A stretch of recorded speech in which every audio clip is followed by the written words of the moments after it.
Stranger of Paradise. Final Fantasy Origin reviews seriously silly.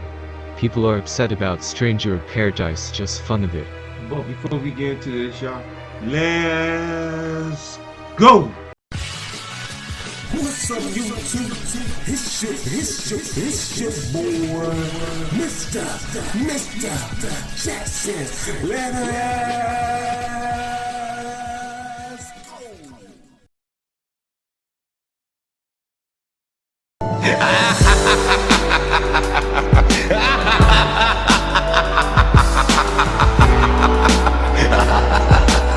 Lol C, proclaims Jack, as he pops in his AirPods, blasts some new metal, and walks away. Most of us have seen this clip by now, and it is hilarious. It feels out of place, unnatural, and so incredibly goofy, especially for a Final Fantasy game, despite being played entirely straight. There's no laugh track, this is not some work of high satire, and big guffaws certainly don't seem to be the aim.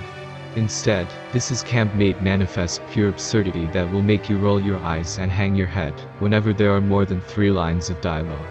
And it is art. Stranger of Paradise. Final Fantasy Origin feels so silly anytime the characters start talking, but Final Fantasy games always do, right? Ramblings about heroes of light, Gilgamesh, crystals, the livestream, it has always been nonsense, and finally, a character is here to say it like it is. Jack is our protagonist. He doesn't want to listen to lengthy monologues, and he doesn't seem to have any interests outside of awful music, and killing chaos. Yes, the big bad is called Chaos. He's the ideal foil to those flamboyant RPG characters that would like you to sit back and enjoy a 30-minute long history lesson. He tells people to shut up, give him the important information, and walks away after. You start to look forward to those cutscenes, just to enjoy Jack's hostility towards anything that isn't battering a boss with a 6-foot sword. You need that abrupt, absurd comic relief because there aren't many other reasons to keep playing. The storyline sees mysterious crystals enabling time travel, allowing Jack and his pals to experience other worlds and times, essentially traversing an abbreviated version of the mainline Final Fantasy universe in a polo shirt. Each level is based on an area that will be familiar to die-hard fans, complete with a soundtrack to invoke some nostalgia, but how recognizable these areas actually are, is pretty hit and miss. They share the aesthetics of memorable classic environments, but the layout is some of the most standard and boring you can ask for in an action game like this. There's no getting around it. Stranger of Paradise is heavily influenced by Dark Souls and Team Ninja's own Nioh.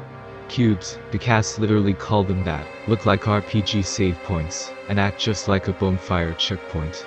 Die, and you can retry from there, or you can rest at them to respawn enemies and earn back potions to heal with.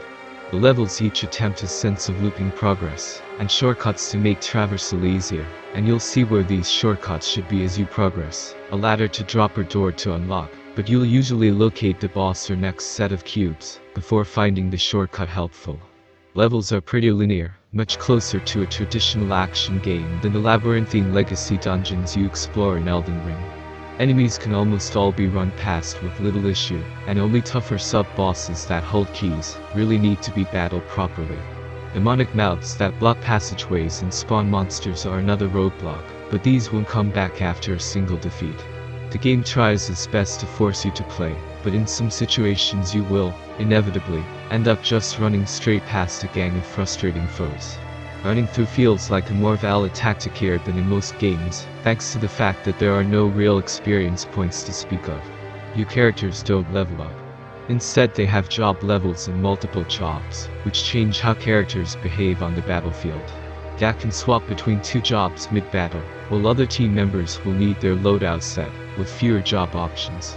It's nice to have a variety of jobs at your disposal, with most of them offering the use of new weapons and new combo patterns to learn in battle. Unfortunately, a few of them are less useful, like the Magic Mage class, which requires time to charge magical spells, and then asks you to jump back into battle to actually earn the action points to use those spells. When an enemy calls for elemental attacks, using the Mage class feels like a punishment.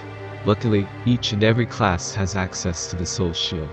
Tap circle and the Soul Shield acts as a parry, able to negate damage in return for a bit of your break gauge.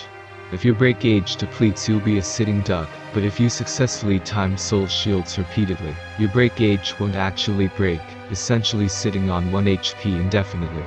In these moments it feels like you're dancing on a knife edge, a single wrong move away from failure, and that's when victory is the sweetest.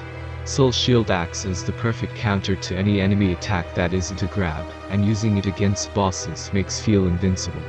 It's a good thing the combat manages to hold together so incredibly well in those tense moments, because it's very tedious otherwise.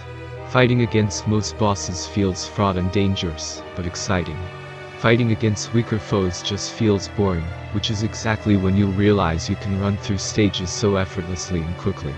The only thing you miss by not taking down foes is gear, something you will acquire so much of you'll become sick of editing your loadout. Gear is important and decides how well you'll fare in any given level, so much so that you can return to older levels to complete side quests. In practice though, these feel like excuses to go back and grind so you don't fall behind. This game has launched right alongside Elden Ring, and therefore comparisons are inevitably going to be made, not very flattering ones, especially with the incredibly rough visual quality of this game in performance mode, which manages to stutter often and still look worse than a PlayStation 3 game in places.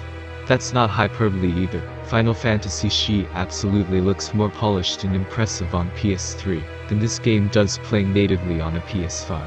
But instead of comparing it to Elden Ring and Final Fantasy games of the past, it's better off compared to a solid hack and slash action game. Bear with me for a moment, but consider this. Flick on story difficulty.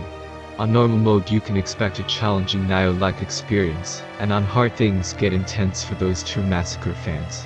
But story mode makes everything feel like a more common hack and slasher. Ninja Gaiden meets Devil May Cry, with sweet combos and flashy attacks everywhere. You won't be uploading videos of your boss defeats onto YouTube, but it's actually a great romp.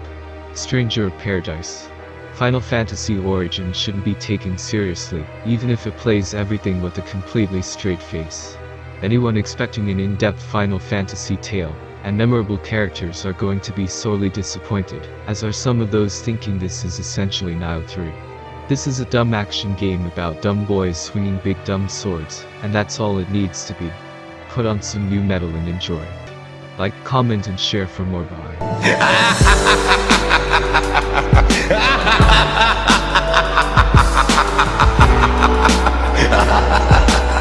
But I know the one who does know how. Oh wow. It's like I'm learning the game with the maker I already know now. Destiny has